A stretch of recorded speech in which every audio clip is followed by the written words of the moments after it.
और अब देश की एक और ऐसी खबर आपको बताते हैं जिसे सुनकर कुछ देर के लिए आप भी चौंक जाएंगे। खबर यह है कि पर्यावरणविद सोनम वांगचुक जेल से रिहा हो गए हैं। जिन सोनम वांगचुक को कुछ दिन पहले तक देश की सुरक्षा के लिए खतरा बताया जा रहा था, उन्हें केंद्र ने तत्काल रिहा करने का आदेश जारी किया। लेह हिंसा के बाद जिन्हें एनएसए यानी राष्ट्रीय सुरक्षा कानून के तहत गिरफ्तार किया गया था, अब ये धाराएं हटाकर जेल से उन्हें रिहा कर दिया गया। वो 6 महीने से राजस्थान की जोधपुर जेल में बंद थे। उनके भाषणों को भड़काऊ बताकर उन्हें जेल में ही रहने की दलीलें दी जा रही थी और अब वो आजाद हैं। इस पूरी रिहाई की इनसाइड स्टोरी समझने के लिए आपको फ्लैशबैक में जाना होगा। 2025 में लद्दाख को पूर्ण राज्य का दर्जा देने और संविधान की 6ठी अनुसूची में शामिल करने की मांग पर लेह में शांतिपूर्ण प्रदर्शन चल रहे थे और उनमें अचानक हिंसा भड़क गई थी। इन हिंसक प्रदर्शनों में 4 लोगों की मौत हुई थी और 22 पुलिस कर्मियों समेत 45 लोग घायल हुए थे।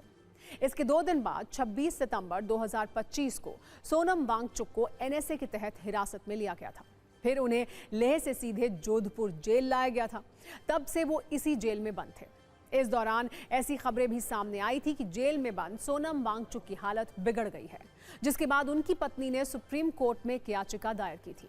4 फरवरी 2026 को उस याचिका पर सुनवाई करते हुए सुप्रीम कोर्ट ने केंद्र सरकार से वांगचुक को एनएसए के तहत हिरासत में लेने के अपने फैसले पर पुनर्विचार करने को कहा था। हालांकि इसके बाद अगली ही सुनवाई में सॉलिसिटर जनरल तुषार मेहता ने कहा था कि सोनम वांगचुक को रिहा नहीं किया जा सकता। समय समय पर उनकी जांच की गई है और वो पूरी तरह फिट हैं। पिछले 5 महीने में ये केस 24 बार कोर्ट में लिस्ट हुआ और पिछले 1 महीने के अंदर केंद्र सरकार के अनुरोध पर 2 बार इसकी सुनवाई टाली गई। हाल ही में 2 बार सॉलिसिटर जनरल की बीमारी और उससे पहले वांगचुक के भाषणों की जांच पर जवाब तैयार करने के लिए आवश्यक समय का हवाला देते हुए सुनवाई टालने की मांग की गई थी। 26 फरवरी को भी केंद्र सरकार के अनुरोध पर सुनवाई स्थगित कर दी गई थी। 10 मार्च को याचिकाकर्ता की तरफ से पेश हुए वकील कपिल सिब्बल ने बार-बार सुनवाई टालने की मांग पर आपत्ति जताई थी। उन्होंने कहा था कि ऐसा करके सरकार पूरे देश में एक गलत संदेश भेज रही है। तब जस्टिस अरविंद कुमार और जस्टिस पी.बी. वराले पीठ के संकेत दिया था कि वो आगे सुनवाई नहीं टालेंगे और मामले को 17 मार्च तक के लिए स्थगित करते हुए अगले सप्ताह के लिए अपना आदेश सुरक्षित रख लिया था। इसके अलावा 16 फरवरी को सुप्रीम कोर्ट ने केंद्र सरकार द्वारा पेश किए गए दस्तावेजी सबूतों पर असंतोष जताया था। कोर्ट ने सरकार से वांगचुक के बयानों का वास्तविक और सटीक ट्रांसक्रिप्ट मांगा था। बेंच ने additional solicitor general K M. Nataraj से कहा था कि आपका अनुवाद 7 से 8 मिनट का है, जबकि मूल भाषण केवल 3 मिनट का है। हम आर्टिफिशियल इंटेलिजेंस के युग में हैं, जहां अनुवाद की सटीकता कम से कम 98% होनी चाहिए। हमें वास्तविक भाषण का सही अनुवाद चाहिए।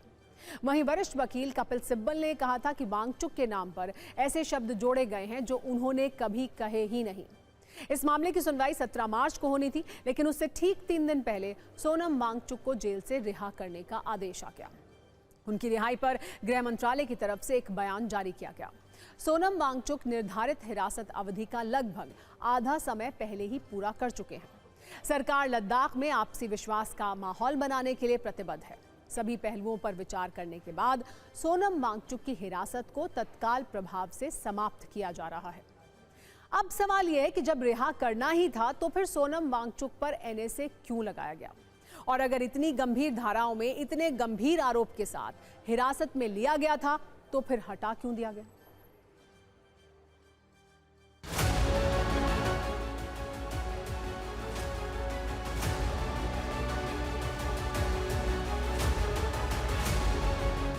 उसको तो कभी गिरफ्तार करना ही नहीं चाहिए था। उसको गिरफ्तार करना ही गलत था और वो भी एनएसए के तहत। अब चलिए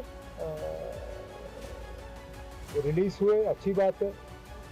लद्दाख में हालात ठीक रहे, वो भी मतलब हम चाहते हैं कि जिस तरह हम इस बात पे जोर दे रहे हैं कि हमारे साथ जो वादे हुए हैं उनको पूरा किया जाए, इसी तरह जो लद्दाख के साथ वादे हुए हैं वो भी पूरे किए जाने चाहिए। सोनम वांगचुक जैसा इंसान, जैसा मुल्क परस्त, जिसको हमको तो खैर एंटी नेशनल कह के हमारे पीएसए यूएपीए लगा देते हैं, मगर सोनम वांगचुक जिसने इतना कुछ किया एनवायरनमेंट के लिए, बाकी के लिए, और बीजेपी के बहुत ही वो मदा रहे हैं, बहुत ही उनके तारीफ करते थे, तो उनको इस तरह इतनी देर जेल में बंद करना ये तो पहले गलत था। अब चलिए देर आए दुरुस्त है। सुप्रीम कोर्ट में और व्यक्तिगत रूप से भी सरकार को समझाने की कोशिश कर रहे थे कि ये कार्रवाई जो थी वो गलत थी, ज़रूरत नहीं थी इसकी, क्योंकि वो ऐसा व्यक्ति था कि जो लद्दाख को करेक्ट डायरेक्शन और पाथ में ले जाता